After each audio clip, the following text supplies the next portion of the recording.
It's to bring them to repentance. Right, exactly. And to bring discipline to the rest of the flock. Right, exactly. It was all seen as this is what we should be doing. Very high sounding, biblically framed phrases. Right. And so I think about those people who got booted before I did from that church. And I feel like it's really accurate to own that I was part of the problem. Mm-hmm. I wasn't disagreeing with the leadership when they did that. I wasn't saying that's not okay. Mm-hmm. I was part of the problem because I was perpetuating the systemic beliefs and culture. Right. Well, the power of the system dictated to those within it the whole framework of right and wrong. Right. And it's all good, all bad. Yeah. Listen, y'all don't think about this. This is just how it is. Right. We as church leadership say this is what the Bible says, so don't be thinking of questioning that because we speak for God. You're part of us, so you believe like us. Get on board. Right. Exactly. So this is so take this back. Let's look for a minute. I want to take it back to Josh Harris here.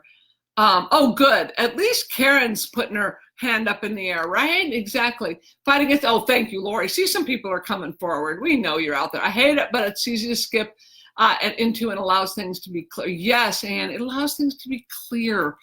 Unfortunately, it's not accurate all the time, but it feels clear. Describe Josh's upbringing to a T. Yeah, exactly. Oh, Amy, hello. All right, so Lori says, also his wife, Shannon, I believe she is the daughter of Michael Ferris, an attorney at Idle in the homeschool. Oh, see, I don't know homeschool culture that well, all the nuances. So thank you, Lori. Yeah, that's interesting. Okay, somebody wrote this under my name. This is awesome. Probably Michelle or Sherry, one of my assistants. Guilt as a parent in evangelicalism. I propagated a lot of harm and just didn't know. Yes. So I think that would be Michelle since Sherry's not a parent. So yes, exactly. So yeah, especially our older kids. I have regrets about how we raised them and what demands we put on them. Right. And Well, I keep thinking as we discuss this, how much it plays back into a framework that Richard Rohr suggests, that we go through a period of time in our life where we spend years, decades, building this structure. This container, he calls it. Around our faith. Mm-hmm. And then we come to a place where the structure is too small and constricting for the reality of who we are as people and spiritual beings. And so oftentimes for some of us, there are a series of events that bring us to a place where the structure begins to deconstruct. Right, or crack or explode, depending, yes. Right. And then we find out that, building a person is different than building a house. Yeah. One is a structure and the other is just it's an unpredictable and very ambiguous process. It's organic, it's alive, it's different than the structure. Right. And we see our faith often in childhood and adolescence, and sometimes even in adulthood, as a structured thing rather than an organic, living, growing thing. Yeah, and the supposition we make as we grow is if a little structure is good, then a lot would be better. And if this structure was effective, let's make it stronger and really put some teeth in it. And then when some of the realities of life come and begin to knock the pins out from under us, wow, is it a crisis? Right. And I'm afraid, well, not afraid, but I suspect that this is part of the very confusing season that Josh is experiencing. Yeah, and there again, I haven't read up a lot on Josh. I've heard that his wife's gone through some, deconstruction of her own faith and trying to sort things out. And, who knows what this all about. It doesn't really matter. And that's part of what I want to bring this back to. And we're making a lot of suppositions. And we are. And first of all, I think I want to give everybody permission to react the way they react. That's my first thing, is to go, if you're sad, that's fine. If you're laughing about it, fine. If you're angry about it, that's fine. All of this it's all within range. It's just a feeling response. I want to take this a little further and say, how do we frame this Josh Harris experience in a larger context of systemic, of a history of conservative fundamentalist thought that totally paved the way for his success? If we'd had a bunch of adults who would have been a little less terrified of sex and terrified and made it the main issue spiritually, you know, sex is like for decades been, well, maybe centuries, been the primary thing to say whether you're okay or not okay at so many levels. Right. And so honestly, for this discussion, we can, even though we've used it as a foundation or a springboard for the discussion, we can really take the names away. Yes. And and you know, again, it's not our place and it's not our intent to offer a critique about Josh as a person. We have really no idea what he's going through. No. But it does give rise to a discussion on a larger scale about all the systemic things that we're aware of that go around behind all that. Right, because this is a human being we're talking about. And we should give him and the situation a lot of room to breathe and develop. That's part of. Oh, by the way, I just got a text saying Sherry has been a parent. I have witnessed that, by the way. Sherry has been a parent. Give her that completely. Anyway, there's and she has a dog. Oh, well, then they're sassy. Anyways, okay. So, all right, you guys. So, yes, to bring this back to, first of all, humanity and growth and change. And I guess part of what I look at this and I say, I wouldn't want anybody to hold my toes to the fire over something I wrote when I was 21. Preach it. Oh, my gosh. Yeah. Yikes.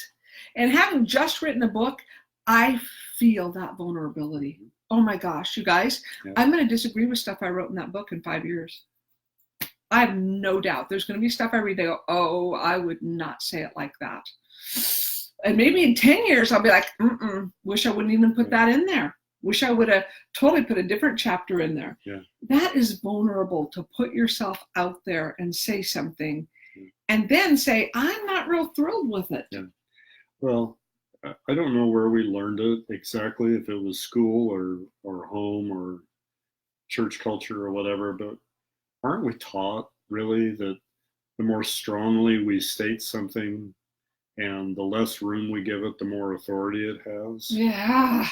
And if I really screech about it, then I'm right. Yeah, if we unequivocally state a position, that makes us credible. Yeah. And boy, has that done some damage. Such damage. And there again, I don't know what the age range. I know a lot of you are like over 40 on this. Some of you are in your 30s and 20s. Oh my goodness. I don't want to be held to the stuff that I used to think. And I want people to give me room to grow and to change. I want to give other people that room. Right. And we're going to swing. We're going to pendulum. We're going to be, what I've seen so much with ex-fundamentalists is they're way over here on the spectrum at fundamentalism, and they go, that was crazy, it hurt me, it about killed me, and they go over here to this side with just as rigid, just as emphatic. That much zeal. Yes, that much zeal, and absolutism, black and white thinking on the other side, way over here. Yeah. And I'm here to say, wow, mental health and reality demand that we go, we need to swing over here for growth. I always tell my clients, swing that pendulum, baby. Just realize what's going on. Well, and I wonder if maybe some of it is our desire for power and control. That pendulum swing generates a lot of energy and a lot of emotion. Yes. And I think we can mistakenly take that pendulum swing for real progress. Yes, and for a sense of having control. That's back to the black and white thinking. It's I can kind of grasp it and have control of it and manage it. So let's look at what people are saying here. Amy, oh hello, you're welcome for Yes, you're sweet. Thank you, honey. Karen, I think my ex-church thinks I've rebelled when I have moved closer to God. Black and white thinkers think if you leave the fold. Yes, totally. That's part of my book right there. You leave, you're in sin. It makes you wonder how Josh and Shanna's parents are treating them. Yeah, be interesting. Who knows? Hi, Jonna. Welcome. And says, I think part of the problem was these ideas were taught as gospel truth, and anyone who did anything else. So totally, they're part of the essential gospel. Crazy talk. Plus, it was paired with shame of sex. Yes, big time. Yeah. Sherry, I've been thinking about this a lot since I heard. I read some of the horrific comments on his IG post from a church people. Oh, my concern is the deconstructed and roasting him and casting blame and shame. I don't think we are saying this. These are just my thoughts. No, exactly. This is giving everybody room to grow and to change, and because we all need it. Right, totally. Yeah, I don't want you guys to think we're blasting something. I'm not thrilled with the legacy of that book, frankly, but I also know there have been people who've been helped by it. And it sounds like Josh isn't thrilled totally with the legacy. He's seeing some flaws, and to me, that's the gray that we have to straddle if we're staying in reality. I would much rather say that is all good or it is all bad. So. And I think part of this goes back to our need for validation. Yeah. Do we settle for the empty calories, so to speak, of external validation? Look how many people are my Facebook followers. Look at the number of books I've sold. Mm-hmm. Look at the generated crowds when I speak. Or no, I have an idea of who I am as a person. I could take or leave all that, and I need to embrace the ambiguity of things, whether anybody validates that or not. Right. It's just what is, right? Because the validation piece is a big deal. Let me get through these real quick. I love all your comments. I agree. Anne says, I agree with both comments. They shame and shove away those who don't fit their views. It's sad because they never grow. Yes, my next book title is How Pathology Becomes Theology. So awesome, Karen. Yes. Michelle, I'm turning in somewhat late, but I'm really, really sad. Honestly, I feel attacked as I was a member of, I don't know what, OFCC for many years and was entrenched in the Quiverful movement. Did I make a mistake as a parent? Absolutely, a lot. Promoting abuse? I don't see it that way. Yes, and you got to understand what we're saying here, Michelle, is if we're part of a system that has hurt, who is pretty substantially injured people, we're not talking about intent at all. I never intended by my association with the church that abused me, which was a mixed bag. In some ways, it was the most amazing church I ever went to, and it did a lot of damage. But if you went to it, you wouldn't know that. You would be like, this is a great church. They're doing great things for God. So that's that ambiguity. And Michelle, I hope nobody feels attacked by this, because we've got a lot of homeschool people and ex-homeschool people in this group. And there again, I homeschooled my kids for a while. I have stuff that I go, oh my gosh, why did I make a big deal about that? Right.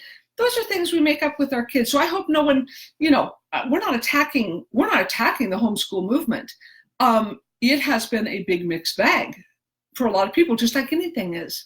And I just want to, a part of my journey is to say, let's validate the damage that some of it has done. Let's not pretend like it did no good, because that's just not true. There's all kinds of good things the homeschool movement has brought us. So, absolutely. Yeah. So. And I think it's good to say that we don't mean any of this as an attack. And I think what we are championing, though, is the idea of embracing ambiguity, discussion, conversation, have some room to talk about the unintended consequences of our choices and the choices of the organizations that we've all been part of. Right, that aren't intentional or anything, but still do play out. Right. My mistakes as a parent still injured my kids, and they were so unintentional. And so you go back and you do repair, and that's just, Let's keep going here real quick. So thanks for saying that, Michelle. I appreciate that. Lori, both parents were national leaders in the homeschool legal arena. Josh's dad, Greg, led a cult-type church in Portland, very controlling, sad. Josh's mother, Sona, passed away to Josh, very much like her, soft-spoken. Interesting, yeah. Hi, Jonna and Mary Murphy. Hi, Mary. Welcome. Christina, can you talk a little to those of us who base our marriages around these ideas? Many of us are still angry or raw over this being the foundation of our marriages and are still are going duh because we've seen it firsthand. We've seen the full harm of this thinking and now wonder where to go from here. Oh, that's so sticky in a marriage. I'm assuming, especially if you're seeing it different ways. You know, if you're on the same track, sometimes you can kind of bring some resolve. But if you're seeing it different ways, if one of you still really holds to a certain set of ideals and another person is shifting, oh, that's a whole nother broadcast in itself, Christina. I mean, well, I think about the virtues of spaghetti. Let's talk about the virtues of spaghetti. Well, in a package, all the spaghetti is nicely lined up, uniform. It just looks like an engineer's dream. You cook that stuff up and it's a snarl. And a lot of what we're talking about here is the nice, neat package that ideologies hand to us. Yes. And then when we put them in the pot with the water of a hot boiling life, it just all goes to snarl.